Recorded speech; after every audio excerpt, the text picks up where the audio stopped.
Un moment critique pour le climat. C'est par ces quelques mots que l'Organisation météorologique mondiale et l'ONU ont conjointement ouvert un discours de l'ONU à New York hier.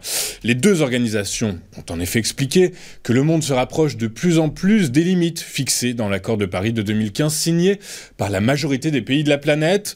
L'avertissement n'est pas à prendre à la légère puisqu'il est à 80% probable que la température moyenne annuelle du globe dépasse temporairement de plus de 1,5 degré les niveaux pré-industriels pendant au moins l'une des 5 prochaines années, a donc alerté l'ONU hier. Les humains responsables du réchauffement représentent le même danger pour la planète que la météorite qui a exterminé les dinosaures, a ainsi ajouté le secrétaire général de l'ONU Antonio Guterres.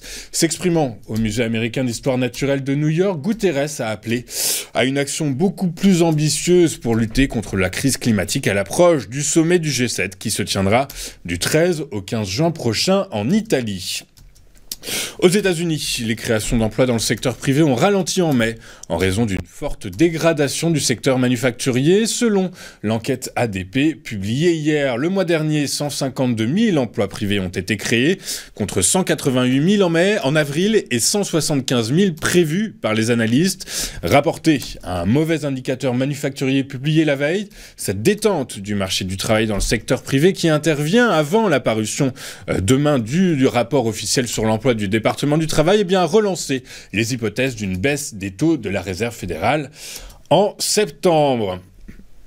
Et alors que la BCE devrait, selon toute vraisemblance, annoncer une première phase de détente monétaire aujourd'hui, la Banque centrale du Canada a abaissé son taux directeur de 25 points de base à 4,75%.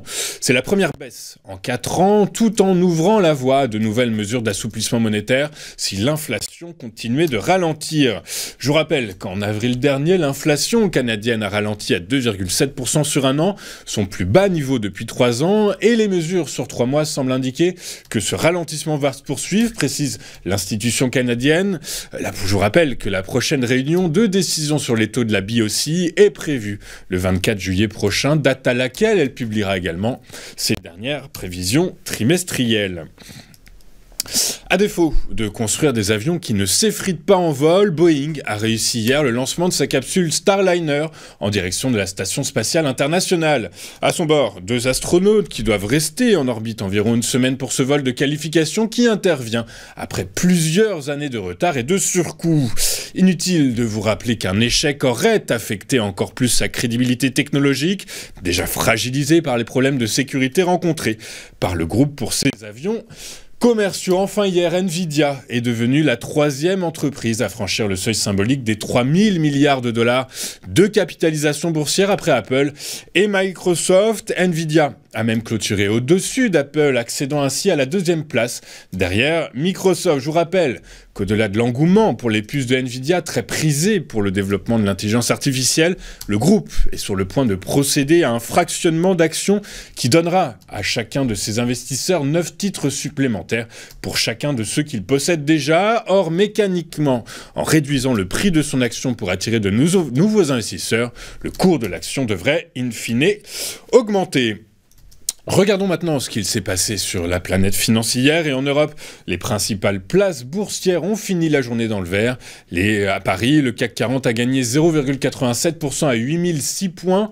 Le FTSE a engrangé 0,18% à 8246 points. Le DAX, c'est lui, étoffé de 0,89% à 18 570 points.